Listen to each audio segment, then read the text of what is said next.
विपक्ष के तेवर तीखे हैं। 2/3 विपक्ष की अनुपस्थिति में आज गृहमंत्री अमित शाह ने आपराधिक कानून संशोधन से जुड़े 3 अहम विधेयकों को लोकसभा में पेश किया। लोकसभा में पास होने के बाद कल राज्यसभा में ये पेश हो सकता है।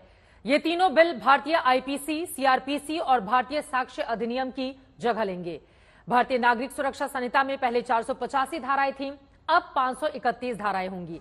आइए इन 3 नए क्रिमिनल बिल की बड़ी बातों पर जल्दी से एक नजर डाल लेते हैं। मॉब लिंचिंग में फांसी की सजा, स्नैचिंग के लिए कानून नहीं था, अब कानून बना दिया गया है। भीड़ हिंसा के दोषियों को उम्र कैद तक की सजा का प्रावधान इसमें रखा गया है।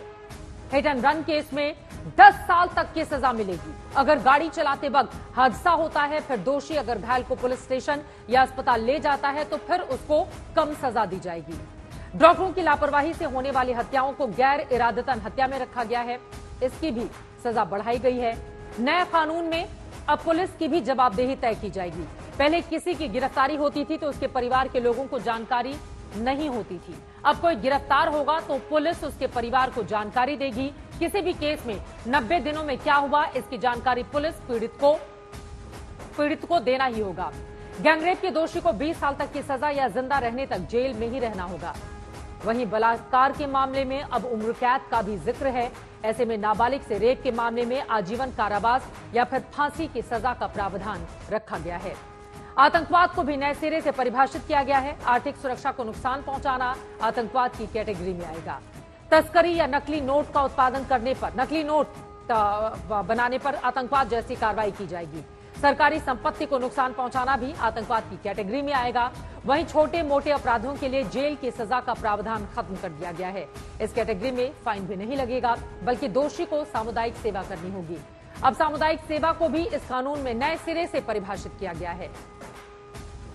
नए क्रिमिनल बिल में कई आधुनिक अपराधों को भी शामिल किया गया है, जिनमें साइबर क्राइम, संगठित अपराध जैसे मामले शामिल हैं।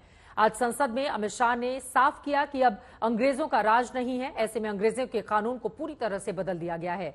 राजद्रोह को अब देशद्रोह में बदला गया है। और इतना ही नहीं, गृहमंत्री अमित शाह ने यह भी कहा कि आतंकवाद पर सरकार की नीति जीरो टॉलरेंस की है। ऐसे में आतंकवाद पर मानवाधिकार का कपड़ा पहनाने वालों की चाल नहीं चलेगी। राजद्रोह को देशद्रोह में बदलने का काम किया। पहले राजद्रोह की व्याख्या थी, मैं आगे डिटेल में बताऊंगा। राज से मतलब शासन था, भारत नहीं था। किसी भी राज्यकर्ता के खिलाफ कोई भी कुछ बोलता था तो इसके पर अपराध, राजद्रोह का कानून लग जाता था। हमने व्यक्ति की जगह देश को रखा है।